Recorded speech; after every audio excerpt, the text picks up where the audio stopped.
Sup, dude? If you ask a fan of the NBA who their favorite player is, you'll probably hear names like Kobe Bryant, Allen Iverson, or Dennis Rodman, and many other players who played the game with personality, or for lack of a better word, swag. One dude who isn't typically grouped in with the players I just mentioned is the big fundamental, Tim Duncan. Old Man Riverwalk is widely regarded as one of the best players to ever step foot on an NBA court. He has 5 rings, 3 finals MVPs, 2 regular season MVPs, and he holds the record for most defensive team selections at 15. So why isn't anybody fanboying over him? That's quite simple to answer. He played like an old man. There were no flashy moves in his bag. He was strictly fundamentals, hence the nickname. Sure, people respect him for being amazing, but let me tell you, I have never heard anyone say, yo, let's put on some Tim Duncan highlights. In this video, I want to prove to everyone that Timmy D had swag. But quickly, I'd like to announce that I've partnered with Prize Picks, a daily fantasy sports app. With Prize Picks, you pick 2 to 5 players, and if they score more or less than their Prize Picks projection, you can win 10 times your money on any entry. When you click the link in my description and sign up using my code NBAGoober, all first-time users will receive a deposit match up to $100. If that interests you, go ahead and click the link in my description and use my code NBAGoober when signing up. Alright, back to Timmy Big D. Tim Duncan had a very slow and calculated style of play. He wasn't jumping 40 inches in the air or breaking dudes' ankles.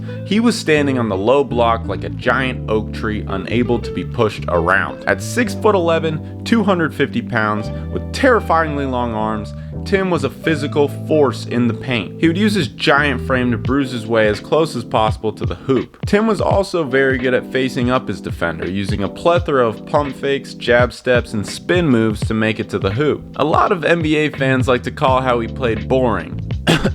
I'm talking about you, Robert. But I mean, it's understandable. The dude moves like a 50-foot tall ogre, but that's what made Tim so cool.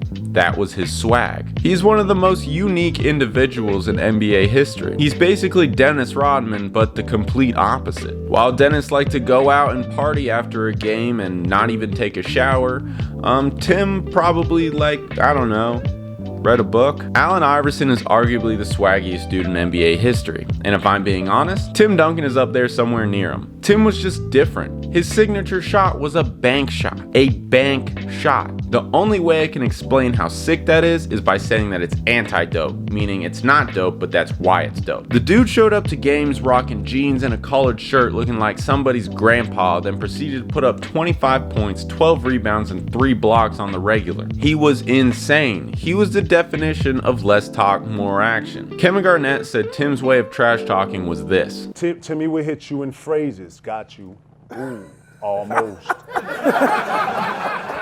This the worst right here.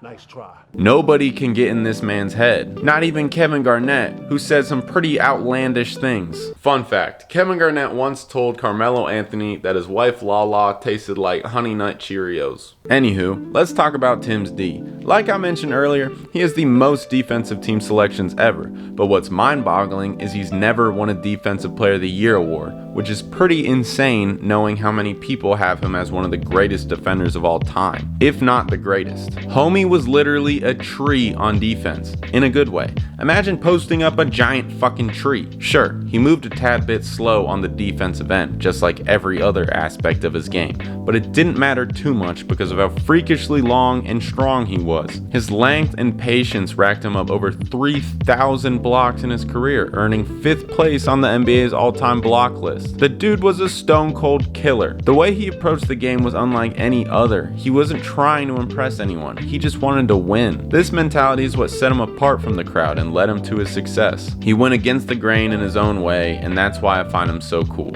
As always, thanks for watching. Click here if you want to watch another video. Bye, dude.